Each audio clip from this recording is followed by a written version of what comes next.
बेटी के 15 साल की उम्र होने के बाद कभी कभी मन ही मन रोते हैं।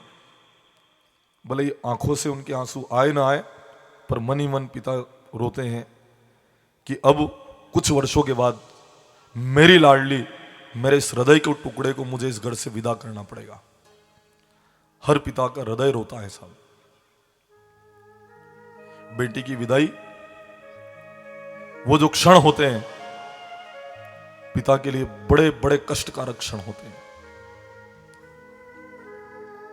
मैं इस सभा में जितने भी लोग विराजे इनसे पूछता हूं, इनसे पूछो बेटी की विदाई क्या होती है। जिन्होंने अपने घर से अपनी बेटी को विदा किया हो उनसे पूछना बेटी की विदाई क्या होती है।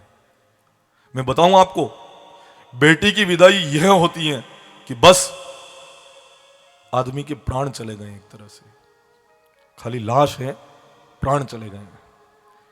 क्योंकि पिता के लिए बेटी वास्तव में प्राण है साहब। जो अटैचमेंट पिता और पुत्री का हुआ करता है परिवार में, ऐसा अटैचमेंट, ऐसी निकटता किसी की भी नहीं है। भाग्यशाली वे लोग हैं जिनके घर बेटी जन्म लेती है। जहां बेटी जन्म लेती है वहां अनुशासन भी होता है। और बेटी का इतना प्रेम पिता के ऊपर होता है, इतना अधिकार भी उसका होता है।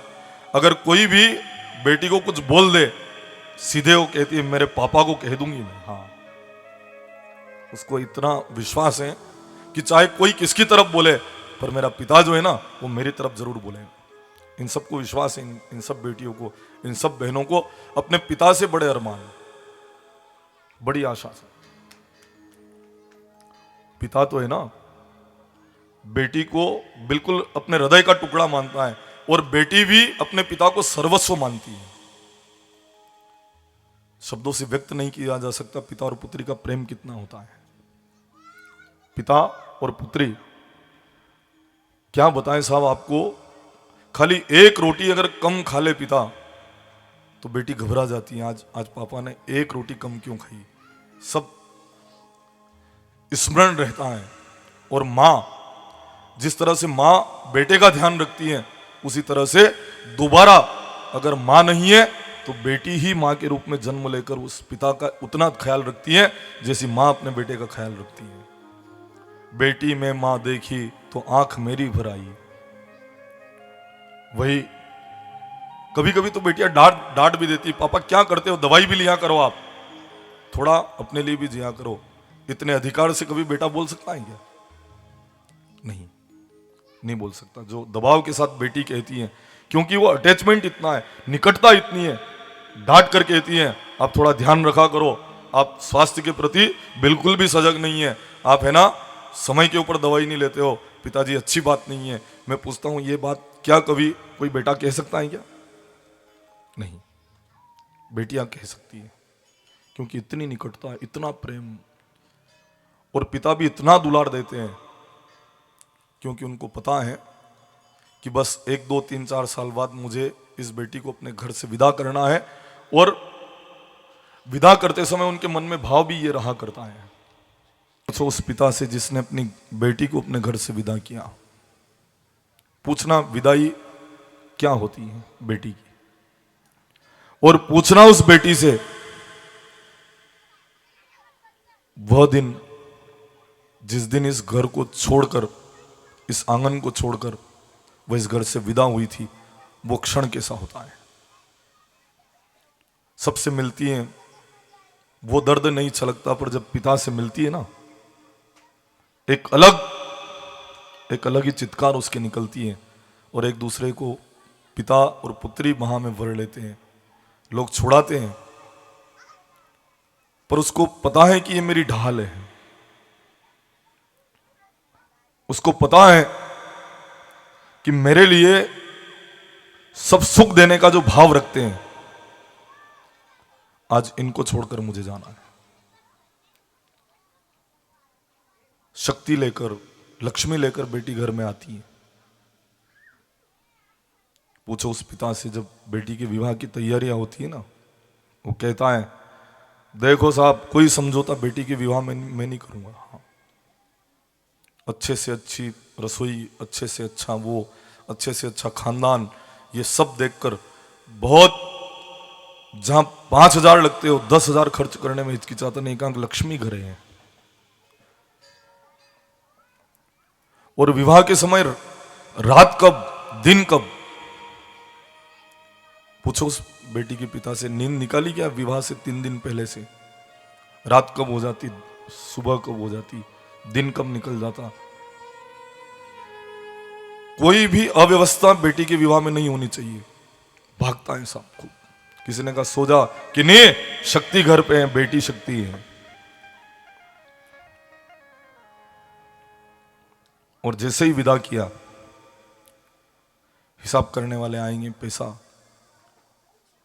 अब हमारे वश में नहीं है, लक्ष्मी चली गई। 4-5 दिन तक कोई काम नहीं कर सकता, कहा कि शक्ति भी चली गई उनकी, कर दी। बेटी शक्ति है, बेटी लक्ष्मी है। मैं निवेदन करता हूं, देखो आप एक जो स्नेह और जो प्रेम है हृदय का, मैंने पूर्व में भी आपसे कहा है, उस व्यक्ति के धरती से जाने पर सब लोग रुदन करते होंगे, पर जब बेटी आती है पड़ोसी जान जाता है कि बेटी अबे आई है। उस बेटी के क्रंदन को सुनकर पड़ोसी कह देंगे कि अबे आई शायद नानी, क्योंकि उसको पता है कि मेरा जो आश्रय था वो अब जा चुका है। उस घर में पिता के मरते ही आपके अधिकारों में कमी आ जाती है,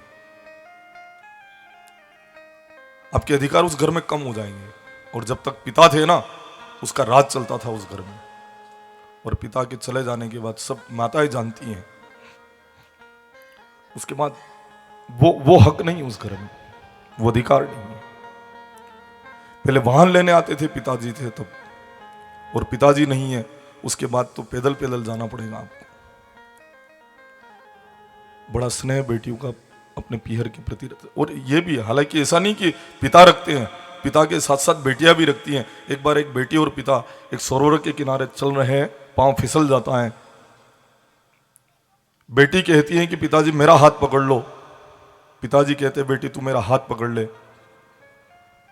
तब बेटी कहती है नहीं नहीं पिताजी आप मेरा हाथ थाम लीजिए, क्योंकि हो सकता है संसार के इस चक्र में मैं आपका हाथ छोड़ भी दूं, पर पिताजी आप मेरा हाथ कभी नहीं छोड़ेंगे, मुझे पूरा विश्वास है।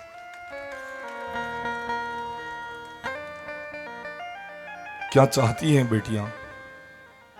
कुछ भी नहीं, केवल मौके मौके के ऊपर जब वो जाएं, खाली उसके वो हाथ दे भाई, जो भी उससे बन पड़े उसकी क्षमता के अनुसार हाथ दे। और क्या चाहिए इनको?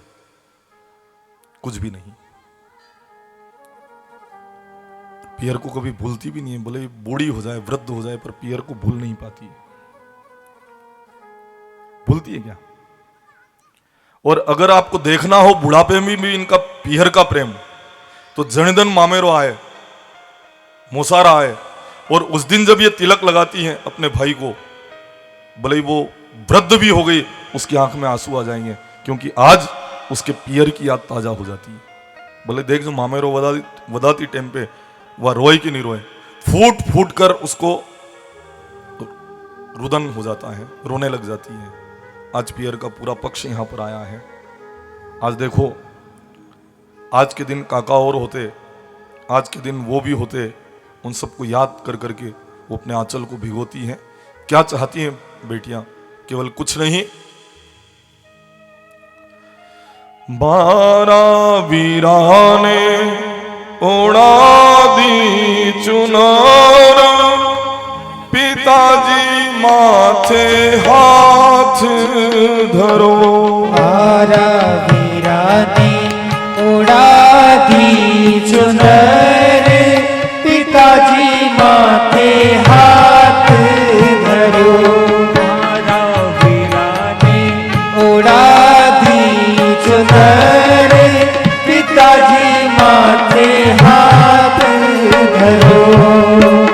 लाड लड़ाई बापू गोद खिलाई, लाड लड़ाई बापू गोद खिलाई है।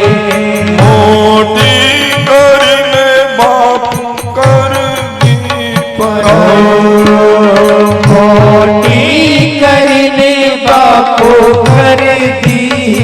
लड़ाई रे अब जाओ मैं परदेश, पिताजी माथे हाथ धरो अब जाओ मैं परदेश, पिताजी माथे हाथ धरो। मारा वीरा ने उड़ा दी चुनर, पिताजी माथे हाथ धरो। बोले श्री सद्गुरुदेव की जय सद्गुरु महाराज की जय।